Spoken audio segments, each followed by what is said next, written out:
నమస్తే నేను Priyanka welcome to పురా లోకల్ ముందుగా హెడ్లైన్స్ సోషల్ మీడియా ఎక్స్ లో 10 కోట్ల ఫాలోవర్లను అధిగమించి వరల్డ్ రికార్డ్ సాధించిన మోడీ 2 లక్షల రూపాయల రైతు రుణమాఫీకి సంబంధించిన మార్గదర్శకాలను విడుదల చేసిన రేవంత్ సర్కార్ డిఎస్సి పరీక్షను వాయిదా వేయాలంటూ సెక్రటేరియట్ ముట్టడికి బీసీ జనసభ నిరుద్యోగుల యత్నం అడ్డుకున్న పోలీసులు కాళేశ్వరంపై జస్టిస్ పీసీ ఘోష్ కమిషన్ విచారణ హాజరైన స్మితా సబర్వాల్ రాహుల్ బొజ్జు రాగల 5 రోజుల పాటు తెలంగాణ జిల్లాలో భారీ నుంచి అతి భారీ వర్షాలు వివరాల్లోకి వెళ్తే ప్రధాని నరేంద్ర మోదీ సోషల్ మీడియాలో ఎంత పాపులరో ప్రత్యేకంగా చెప్పనక్కర్లేదు. ప్లాట్ఫామ్ ఏదైనా సరే మోదీ ఫాలోవర్ల సంఖ్య భారీగానే ఉంటుంది. తాజాగా ఆయన ఎక్స్ లో రికార్డు సృష్టించారు. ఎక్స్ లో మోదీ ఫాలోవర్ల సంఖ్య 10 కోట్ల మార్కును అధిగమించగా ఎక్స్ లో అత్యధిక ఫాలోవర్లు కలిగిన ప్రపంచ నేతగా అవతరించారు. దీనిపై ప్రధాని మోదీ సంతోషం వ్యక్తం చేశారు. తన ఫాలోవర్ల సంఖ్య 100 మిలియన్లు దాటిపోయింది. ఎక్స్ వంటి చురుకైన మాధ్యమంలో ఉండడం, చర్చలు, ఆలోచనలు పంచుకోవడం, ప్రజల ఆశీస్సులు, నిర్మాణాత్మక విమర్శలు ఇలా ఎన్నో ఈ వేదిక ద్వారా పొందగలుగుతున్నందుకు సంతోషంగా ఉంది అంటూ ట్వీట్ చేశారు మోదీ. ఇక భారత్ లో విపక్ష నేత రాహుల్ గాంధీ ఎక్స్ ఫాలోవర్ల సంఖ్య 26.4 మిలియన్లు కాగా ఢిల్లీ సీఎం అరవింద్ కేజ్రీవాల్ కు 27.5 మిలియన్ల మంది ఫాలోవర్లు ఉన్నారు. ఆసక్తికర అంశం ఏమిటంటే ఇండియా కూటమిలోని నేతలందరి ఎక్స్ ఫాలోవర్లను కలిపితే 9.5 కోట్లు కాగా ప్రధాని మోదీ ఒక్కరే 10 కోట్లతో టాప్ లో నిలవడం విశేషం.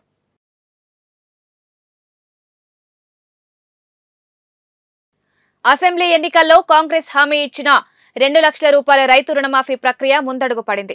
2 లక్షల రూపాయల రుణమాఫీకి కసరత్తు మొదలుపెట్టిన రేవంత్ రెడ్డి సర్కార్ తాజాగా రుణమాఫీకి సంబంధించిన మార్గదర్శకాలను విడుదల చేసింది. ఈ మేరకు వ్యవసాయ శాఖ సోమవారం రుణమాఫీ ఉత్తర్వులను జారీ చేసింది. 12 డిసెంబర్ 2018 నుండి డిసెంబర్ 9, 2023 వరకు తీసుకున్న అన్ని రకాల పంటలకు రుణమాఫీ చేయనున్నట్లు కట్ ఆఫ్ డేట్ ఫిక్స్ చేసింది.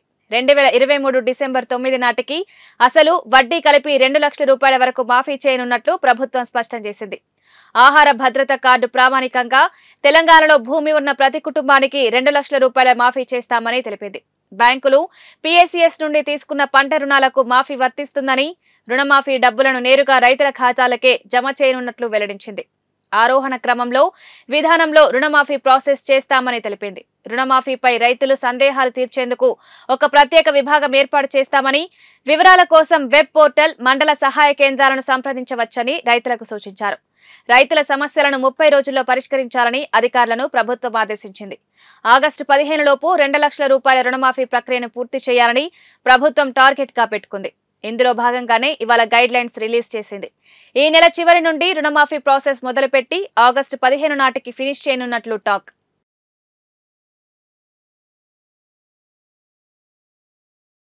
డిఎస్సి పరీక్ష నిర్వహణను వాయిదా వేయాలని డిమాండ్ చేస్తూ బీసీ జనసభ నిరుద్యోగులు తెలంగాణ సెక్రటేరియట్ ముట్టడికి యత్నించారు. ఈ సందర్భంగా అక్కడ తీవ్ర ఉద్రిక్త పరిస్థితి నెలకొంది. సచివాలయం వైపు వెళ్తున్న ఆందోళనకారులను అడ్డుకోవడానికి పోలీసులు యత్నించడంతో అక్కడ తోపులాట చోటు చేసుకుంది. ఈ క్రమంలో పలువురిని అదుపులోకి తీసుకున్న పోలీసులు వారిని పోలీస్ స్టేషన్లకు తరలించారు.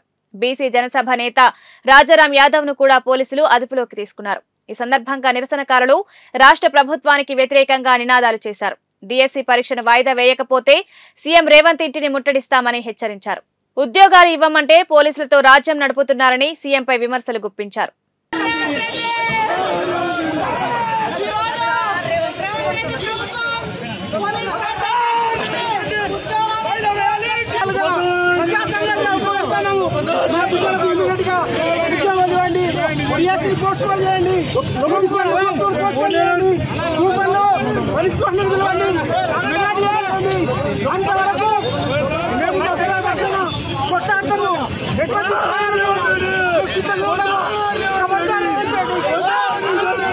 బీఆర్ఎస్ ఎమ్మెల్యేలు ఎమ్మెల్సీలను కాంగ్రెస్ లోకి చేర్చుకుంటుండడంపై కేంద్ర మంత్రి బండి సంజయ్ విమర్శలు గుప్పించిన సంగతి తెలిసిందే. ఈ నేపథ్యంలో బండి సంజయ్ వ్యాఖ్యలపై మంత్రి పొన్నం ప్రభాకర్ సెటైర్లు వేశారు. దేశంలో బీజేపీ ఎన్ని ప్రభుత్వాలను కూల్చిందో అందరికీ తెలుసని ఆయన అన్నారు. మీ ప్రభుత్వాన్ని కూల్చేశామని బీజేపీ బీఆర్ఎస్ నేతలు అంటుంటే తాము చూస్తూ ఊరుకోవాలా అని ప్రశ్నించారు. ప్రభుత్వాన్ని కాపాడుకునేందుకే ఎమ్మెల్యేలను చేర్చుకుంటున్నామని చెప్పారు. తమకు తాముగా ఫిరాయింపులను ప్రోత్సహించడం లేదని తెలిపారు. ప్రభుత్వాన్ని కాపాడుతామంటూ బీఆర్ఎస్ ఎమ్మెల్యేలే కాంగ్రెస్ లోకి వస్తున్నారని చెప్పారు. పార్టీ ఫిరాయింపుల విషయంలో ఆ రోజు కేసీఆర్ చేసింది కరెక్ట్ అయితే ఈ రోజు మేము చేస్తున్నది కూడా కరెక్ట్ అని పొన్నం ప్రభాకర్ అన్నారు. బీజేపీ వాళ్ళు బీఆర్ఎస్ వాళ్ళు ఈవెన్ మన గౌరవ పార్లమెంట్ సభ్యులు ప్రభుత్వం కూలిపోతుందని ఇలా మాట్లాడితే నీతి మాట్లాడితే ఎట్లా? నీతి ఉంటే అట్లా మాట్లాడతారా? ప్రభుత్వాన్ని కూలగొడతారా?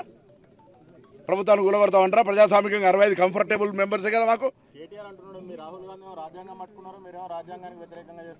మేము రాజకీయ నీతి చేస్తాం. రాజ్యాంగం సంబంధించిన నీతి గురించి మాట్లాడితే దయ్యాలు వేదాలు వాళ్ళు ఇచ్చినట్టు అయితే కేటీఆర్ గారు ఆయన మాట్లాడితే ఎట్లా? శాసనసభ్యుని రాజీనామా చేస్తే కూడా మంత్రి చేసుకున్న వాళ్ళు మా మీద మాట్లాడే హక్కెక్కడిది? కనీసం మినిమం కేంద్రంలో ఉన్నటువంటి వాళ్ళు కూడా ఇలా ఎంత రాజకీయమైనటువంటి విధ్వంసానికి వాళ్ళు రాజ్యాంగం గురించి మాట్లాడితే ఎట్లా? అసలు రాజ్యాంగం అనేటువంటి దానికి ప్రధానికి రాజ్యాంగానికి సంబంధించి మొన్న జూన్ 4 నాడు ఏదో రాజ్యాంగ కాదు రాజ్యాంగాన్ని హత్య చేస్తున్నది బీజేపీ. ఇంతకంటే దుర్మార్గం లేదు. ఇంకొకటి, భారతదేశంలో అధికారంలో ఉన్నటువంటి పార్టీ రాజ్యాంగ హత్యా దివసాన్ని పెడుతుందంటే వాళ్ళు నిజంగా రాజ్యాంగాన్ని చంపుతా ఉన్నారు. కాళేశ్వరంపై జస్టిస్ పీసీ ఘోష్ కమిషన్ విచారణ కొనసాగింది. ఇరిగేషన్ చీఫ్ సెక్రటరీ రాహుల్ బొజ్జుకు కమిషన్ ఫోన్ చేసి వెంటనే కమిషన్ ఆఫీస్కు రావాలని పిలిచింది. ప్రాజెక్టు సంబంధించి పూర్తి డాక్యుమెంట్లు సమర్పించాలని కమిషన్ స్పష్టం ఆదేశించింది. దీంతో రాహుల్ బొజ్జా కమిషన్ ఆఫీస్కు హుటాహుటిన చేరుకున్నారు.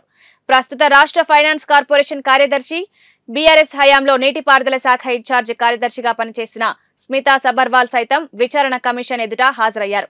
గతంలో సీఎంఓలో స్మితా సబర్వాల్ కీలకంగా వ్యవహరించిన విషయం తెలిసిందే. ఇప్పటికే IAS Vikas Raj, retired IAS Rajat కుమార్లు కమిషన్ ఎదుట హాజరు కాగా వారం రోజుల్లోగా అఫిడవిట్ ఫైల్ చేయాలని కమిషన్ ఆదేశించింది. వీరితో పాటు మాజీ CS SK Joshi, finance secretary Ramakrishna Kaleshwaram ఎంక్వైరీకి హాజరయ్యారు. కాగా ఐఏఎస్, రిటైర్డ్ ఐఏఎస్ ముఖ్య అధికారులు కమిషన్ ఎదుట చెప్పే అంశాలపై ఉత్కంఠ నెలకొంది. రంగారెడ్డి జిల్లాలోని మహేశ్వరం ఖిల్లా మైసమ్మ ఆలయం వద్ద ఉద్రిక్త వాతావరణం చోటు చేసుకుంది. ప్రభుత్వం పంపిణీ చేసే ఖిల్లా మైసమ్మ బోనాల చెక్కుల పంపిణీకి కాంగ్రెస్ పార్టీ మహేశ్వరం ఇన్ఛార్జ్ లక్ష్మారెడ్డి రావడంపై మాజీ మంత్రి ఎమ్మెల్యే సబితా ఇంద్రారెడ్డి తప్పుబట్టారు. లక్ష్మారెడ్డికి ప్రోటోకాల్ లేదని, వేదికపైకి ఎలా పిలుస్తారని సబితా ఇంద్రారెడ్డి అధికారులను ప్రశ్నించారు. అలా చేస్తే ఊరుకునేది లేదని హెచ్చరిస్తూ బీఆర్ఎస్ పార్టీ నాయకులతో కలిసి నేల బైఠాయించి నిరసన తెలిపారు. ఈ క్రమంలోనే ఆమె స్టేజ్ కింద కూర్చున్నారు. ఆందోళన కొనసాగిన అనంతరం అధికారులు, నేతలు బోనాల పండుగ చెక్కులను పంపిణీ చేశారు. ఈ ఘటనపై బీఆర్ఎస్ నేతలు, మంత్రులు హరీష్ రావు, కేటీఆర్ ట్విట్టర్ వేదికగా స్పందించారు. ప్రభుత్వ తీరును తీవ్రంగా ఖండిస్తున్నామని తెలిపారు. అఫీషియల్ ప్రోగ్రాంలో ఓడిపోయిన అభ్యర్థులకు పని ఏంటి? ఓడిపోయిన అభ్యర్థులు స్టేజ్ పైన ప్రజల ఆశీర్వాదంతో గెలిచిన ఎమ్మెల్యే స్టేజ్ కింద. ఇదేనా కాంగ్రెస్ పార్టీ తెచ్చిన మార్పు? ఇదేనా ప్రజాపాలన అని కేటీఆర్ ప్రశ్నించారు.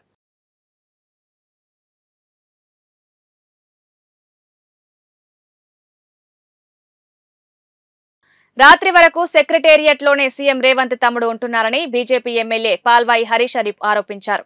హైదరాబాద్ బీజేపీ స్టేట్ ఆఫీసులో విలేకరుల సమావేశంలో ఆయన మాట్లాడారు. కాంగ్రెస్ ప్రభుత్వం ఏర్పడిన 7 నెలల్లోనే అవినీతి పెద్ద ఎత్తున జరిగిందని బీజేపీ ఎమ్మెల్యే పాల్వాయి హరీష్ ఆరోపించారు.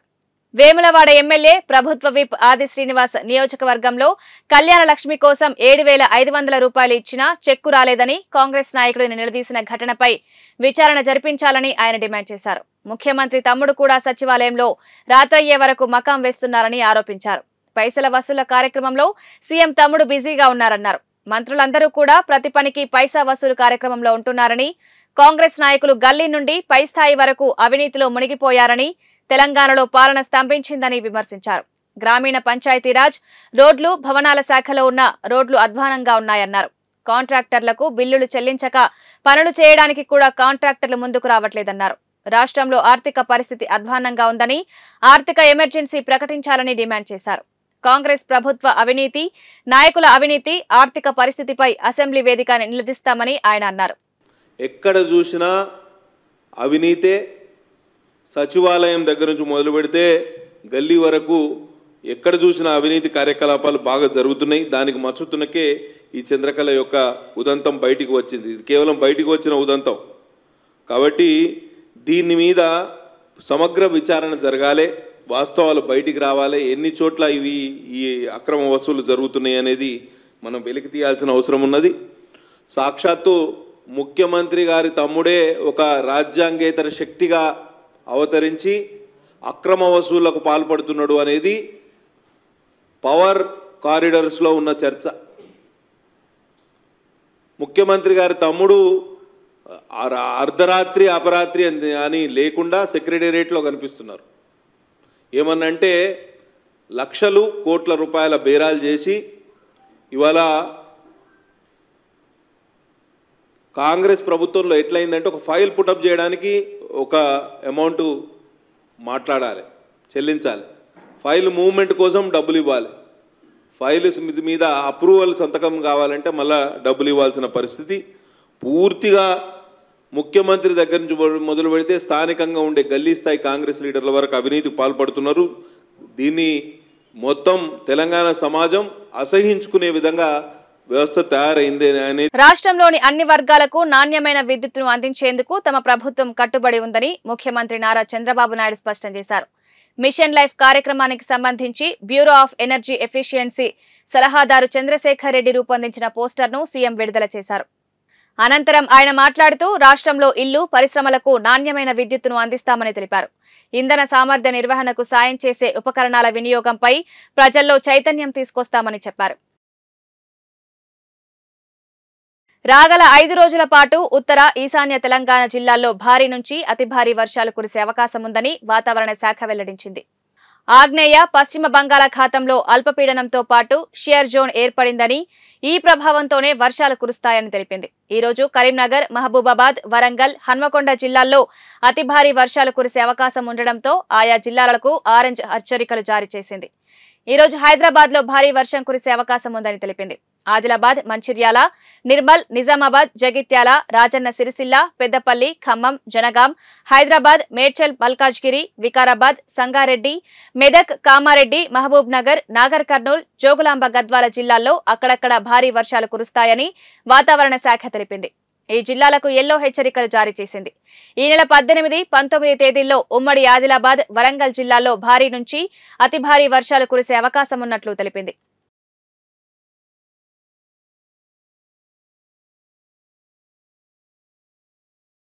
దేశవ్యాప్తంగా ఎంతో ఆసక్తిగా ఎదురు చూస్తున్న పూరి రత్న భండారాన్ని 48 ఏళ్ల తర్వాత జూలై 14న ఓపెన్ చేసిన విషయం తెలిసిందే.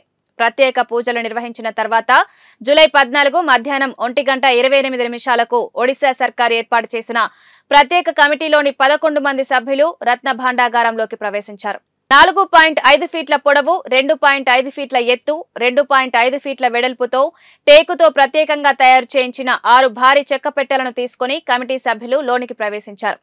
చెక్కపెట్టెల సహాయంతో మొదటి 2 గదుల్లో భాండాగారాన్ని బయటకు తీసుకొచ్చారు. లోపల ఉన్న రహస్య గదిని తెరిచేందుకు సమయం లేకపోవడంతో మళ్లీ మెజిస్ట్రేట్ సమక్షంలో గది సీల్ వేశారు.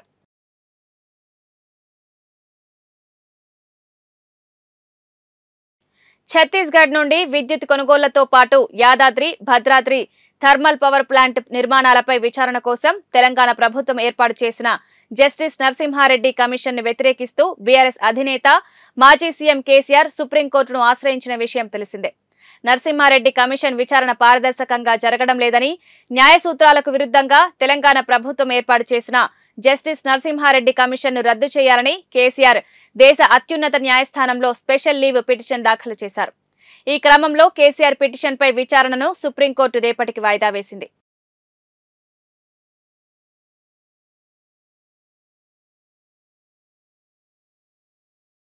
తెలంగాణ వ్యాప్తంగా విస్తారంగా వర్షాలు కురుస్తున్నాయి. హైదరాబాద్ లో కూడా నిన్న పలుచోట్ల భారీ వర్షం కురిసింది. ఈ నేపథ్యంలో హుస్సేన్ సాగర్ లో నీటి మట్టం చాలా కాలం తర్వాత గరిష్ట స్థాయికి చేరుకుంది. దీంతో జీహెచ్ఎంసీ అధికారులు అప్రమత్తమయ్యారు. డిజాస్టర్ రెస్పాన్స్ ఫోర్స్, శానిటేషన్ సిబ్బందిని హుటాహుటిన రంగంలోకి దించారు. హుస్సేన్ సాగర్ గరిష్ట నీటి మట్టం 514.75 మీటర్లు కాగా ప్రస్తుత నీటి మట్టం 513.41 మీటర్లుగా ఉంది. Mayor Gadwal Vijayalakshmi, GHMC commissioner Amrapali పరిస్థితిని సమీక్షించారు. లోతట్టు ప్రాంతాల్లో ప్రాణ, ఆస్తి నష్టం జరగకుండా అన్ని జాగ్రత్త చర్యలు తీసుకోవాలని ఆదేశాలు జారీ చేశారు. లోతట్టు ప్రాంతాల్లో ఉంటున్న వారు జాగ్రత్తగా ఉండాలని సూచించారు. నిన్న రాత్రి హైదరాబాద్ లో 8.9 సెంటీమీటర్ల వర్షపాతం నమోదైంది. వరద నీటి కారణంగా పలు ప్రధాన రహదారులపై అక్కడక్కడ ట్రాఫిక్ జామ్ అయింది. దీని కారణంగా వాహనదారులు తీవ్ర ఇబ్బందులను ఎదుర్కొన్నారు.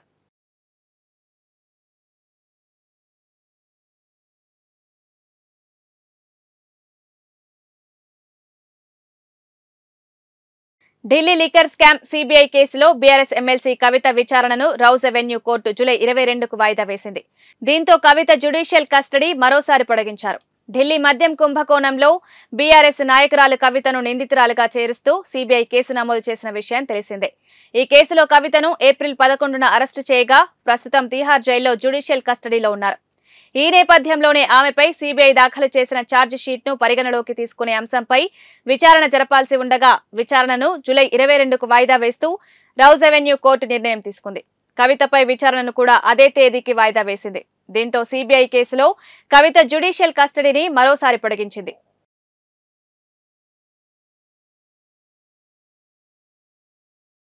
భవిష్యత్తు తరాలు ఆరోగ్యంగా ఉండాలంటే మొక్కలు నాటాలని మంత్రి పొన్నం ప్రభాకర్ అన్నారు. కరీంనగర్లోని శాతవాహన యూనివర్సిటీలో నిర్వహించిన వన మహోత్సవం కార్యక్రమంలో ఆయన పాల్గొన్నారు. జిల్లాల్లో 43 లక్షల మొక్కలు నాటాలని లక్ష్యంగా పెట్టుకున్నట్లు తెలిపారు. ప్రతి ఒక్కరూ విధిగా మొక్కలు నాటాలని సూచించారు. ఇది అందరి జీవితంలో అలవాటు కావాలన్నారు. ప్రభుత్వం మొక్కలు పంపిణీ చేస్తోందని, కానీ ఇందుకు ప్రజల సహకారం అవసరమన్నారు. కాలుష్యం తగ్గాలంటే, వ్యాధులు దరిచేరవద్దంటే అందరూ చెట్లు పెంచడంపై దృష్టి సారించాలన్నారు. ప్రతి మొక్కకు జియో ట్యాగింగ్ చేయాలన్నారు. దీనిని ప్రభుత్వ కార్యక్రమంగా కాకుండా సామాజిక కార్యక్రమంగా చేపట్టాలన్నారు. తెలంగాణ రాష్ట్ర ప్రభుత్వ ప్రతినిధిగా, మంత్రిగా తెలంగాణలో ఉన్నటువంటి ప్రతి విద్యార్థికి చేతులు జోడించి విజ్ఞప్తి చేస్తూ ఉన్నాం. ప్రతి ఒక్కరూ ఒక మొక్క నాటండి. భవిష్యత్తులో మీరు పెరిగి పెద్ద అయ్యే వరకు ఈ కాలుష్యం ఆక్సిజన్ పెట్టుకునేటువంటి పరిస్థితి రాకుండా పర్యావరణ పరిరక్షణ జరగాలంటే ఇప్పటి నుండే పచ్చదనాన్ని కాపాడుకోవాలి. కాబట్టి ప్రభుత్వం ఎంత పెద్ద ఎత్తున కార్యక్రమం చేపట్టినప్పటికీ కూడా ప్రజల సహకారం అవసరం. అందులో భవిష్యత్ తరాల్ని ముందుగా అనుభవించాల్సినటువంటి వాళ్ళందరూ కూడా ఇందులో భాగస్వామ్యాలు కావాలి. ప్రధానమంత్రి గారు తల్లి గారి పేరు మీద పెట్టమన్నా, ముఖ్యమంత్రి గారు కుటుంబ సభ్యుల పేరు మీద పెట్టమన్నా, నేను విద్యార్థి నాయకుడిగా మొత్తం ప్రతి విద్యార్థి మొక్క నాటాలని చెప్పినా, ఇది సమాజంలో ఒక సామాజిక బాధ్యతగా ప్రతి ఒక్కరు మొక్క నాటాలి, దాన్ని కాపాడుకోవాలని సందర్భంగా హృదయపూర్వకంగా అందరికీ విజ్ఞప్తి చేస్తా ఉన్నాను. హైదరాబాద్ లోని రాజేంద్రనగర్ సమీపంలో పోలీసులు భారీగా డ్రగ్స్ ను పట్టుకున్నారు. పోలీసుల తనిఖీల్లో 200 గ్రాముల డ్రగ్స్ పట్టుబడగా దీని విలువ సుమారు 2 కోట్లు ఉంటుందని పోలీసులు తెలిపారు. నార్కోటిక్ ఎస్ఓటీ రాజేంద్రనగర్ పోలీసులు ఈ జాయింట్ ఆపరేషన్ నిర్వహించగా 4 కొకైన్ ను తరలిస్తూ పట్టుబడ్డారు. వారిలో సినీ హీరోయిన్ రకుల్ ప్రీత్ సింగ్ సోదరుడు అమన్ సింగ్ కూడా ఉన్నట్లు సమాచారం అందుతుంది. అమన్ సింగ్ తో పాటు 4 నైజీరియన్లు పోలీసులు అరెస్ట్ చేశారు. కాగా ఈ డ్రగ్స్ దందా గోవా కేంద్రంగా నడుస్తున్నట్లు పట్టుబడిన నిందితుల నుంచి పోలీసులు తెలుసుకున్నారు.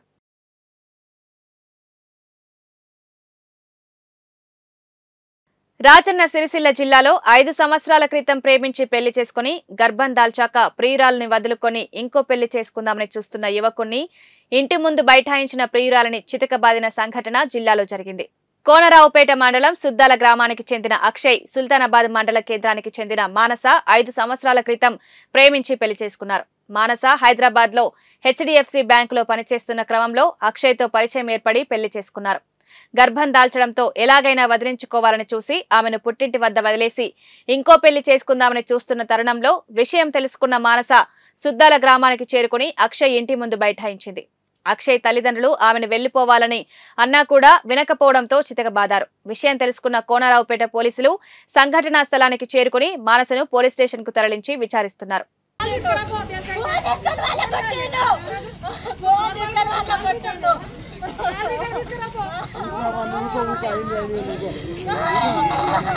తెలంగాణలో లాఠీ తూటాలు రాజమేలుతుందని, ప్రశ్నించే గొంతుపై రేవంత్ సర్కార్ ఉక్కుపాదం మోపుతుందని పెద్దపల్లి జిల్లా బీఆర్ఎస్ అధ్యక్షుడు మాజీ ఎమ్మెల్యే కోరుకంటి చందర్ ఆగ్రహం వ్యక్తం చేశారు.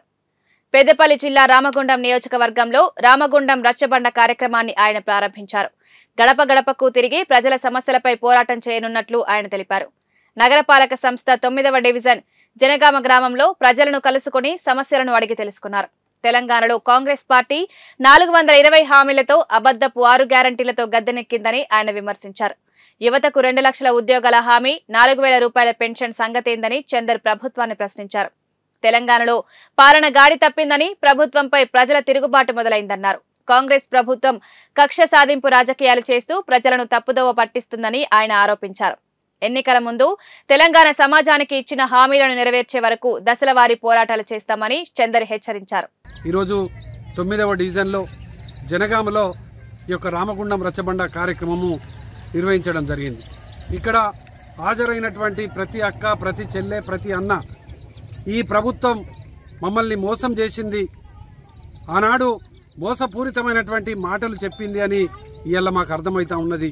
వాళ్ళు ఆనాడు తీయగా చెప్పి మమ్మల్ని ఆనాడు ఈ కాంగ్రెస్ ప్రభుత్వం వస్తే మాకు ఏదో జరుగుతుంది అని మమ్మల్ని భ్రమపెట్టిండ్రు.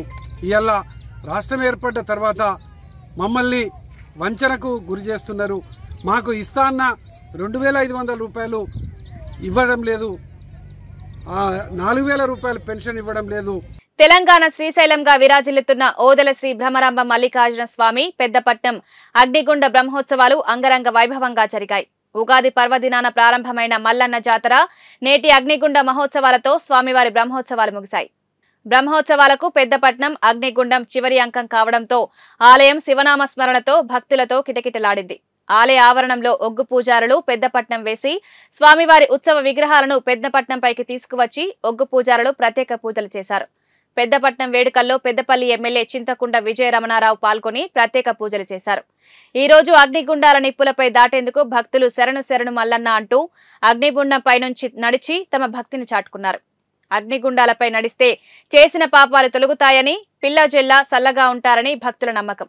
బ్రహ్మోత్సవాలకు తెలుగు రాష్ట్రాల నుంచే కాకుండా ఇతర రాష్ట్రాల నుంచి కూడా భక్తులు పెద్ద సంఖ్యలో తరలివచ్చి స్వామివారిని దర్శించుకున్నారు. బ్రహ్మోత్సవాల్లో భక్తులకు ఎలాంటి ఇబ్బందులు లేకుండా ఆలయ ఈవో అన్ని ఏర్పాట్లు చేశారు. మన బోధన క్షేత్రంలో వెలిసినటువంటి శ్రీ బ్రహ్మరాంబ మల్లికార్జున స్వామివారి యొక్క జాతర ముగించు ఉత్సవాల సందర్భముగా నిన్న రోజు స్వామివారి గణపతి పూజ, పుణ్యవాచనము, శివయాగ మండప స్థాపన, అదేవిధంగా శుభ కార్యక్రమం చేసుకొని సాయంత్రము బతుకాలి ఆవాహన మరియు 9 గంటల నుండి పెద్దపట్నం మహోత్సవం చేయడం జరిగింది. 11 గంటలకు రాత్రి అగ్నిగుండ ప్రజ్వలన, మరి ఈరోజు ఉదయాత్పూర్వం 5 గంటల నుండి అగ్నిగుండములు దాట కార్యక్రమం అత్యంత వైభవంగా చేయడం జరిగింది. ఇట్టి కార్యక్రమంలో భక్తులందరూ కూడా అధికంగా పాల్గొని స్వామివారి కృపకు పాత్రలైనారు. అదేవిధంగా ఇటు కార్యక్రమానికి ఎలాంటి ఆటంకాలు జరగకుండా మన పోలీస్ సిబ్బంది కానీ ఇతర శాఖ వాళ్ళు కానీ అందరూ కూడా వారి వంతు సాయాన్ని అందించినారు. అదేవిధంగా ఇటు కార్యక్రమాలకు ఎలాంటి ఆటంకాలు కలగకుండా మా ఆలయ సిబ్బంది కానీ ధర్మకర్తలు కానీ అందరూ కూడా పర్యవేక్షిస్తూ ఈ కార్యక్రమాన్ని అందరి సమక్షంలో మంచి కార్యక్రమం చేయడం జరిగింది. వీళ్ళందరూ కూడా ఆ భగవంతుని ఆశీర్వాదాన్ని కోరుకుంటూ హరహర మహాదేవ్. హైదరాబాద్ లో కురిసిన భారీ వర్షానికి రోడ్లు, వీధులు ఏకమయ్యాయి. రహదారులపై మోకాలి లోతులో నీరు నిలవడంతో ఎక్కడికక్కడ ట్రాఫిక్ గంటల తరబడి నిలిచిపోయింది. ఇక లోతట్టు ప్రాంతాల సంగతైతే చెప్పక్కర్లేదు. హైదరాబాద్ లోని కృష్ణానగర్ సహా మరో ప్రాంతంలో వరద నీటిలో కార్లు కొట్టుకుపోయాయి. పంజాగుట్టలోని పీవీఆర్ సినిమా హాల్లో ఏకంగా బయట కురిసినట్టే వర్షం పడింది. సినిమా నడుస్తుండగానే పైకప్పు నుంచి నీరు కారడంతో ప్రేక్షకులు తడిసిపోయారు. దీంతో తీవ్ర అసౌకర్యానికి గురైన ప్రేక్షకులు సినిమా మధ్యలోనే బయటకు వెళ్లారు. టికెట్ డబ్బులు వెనక్కి ఇవ్వాలని ఆందోళనకు దిగారు.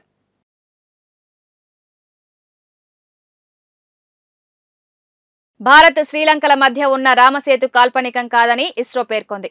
ఇది వాస్తవ నిర్మాణమని స్పష్టం చేశారు. ఇస్రో శాస్త్రవేత్తలు అమెరికాకు చెందిన ISAT-2 డేటాను వినియోగించి తమిళనాడులోని ఈ వంతెనకు సంబంధించి మ్యాప్ ను విడుదల చేశారు. భారత్, శ్రీలంక మధ్య ఉండే ఈ వంతెన పొడవు 29 కిలోమీటర్ల మేర ఉంది. దీని ఎత్తు సముద్ర గర్భం నుంచి 8 మీటర్లు ఉన్నట్టు నిర్ధారించారు.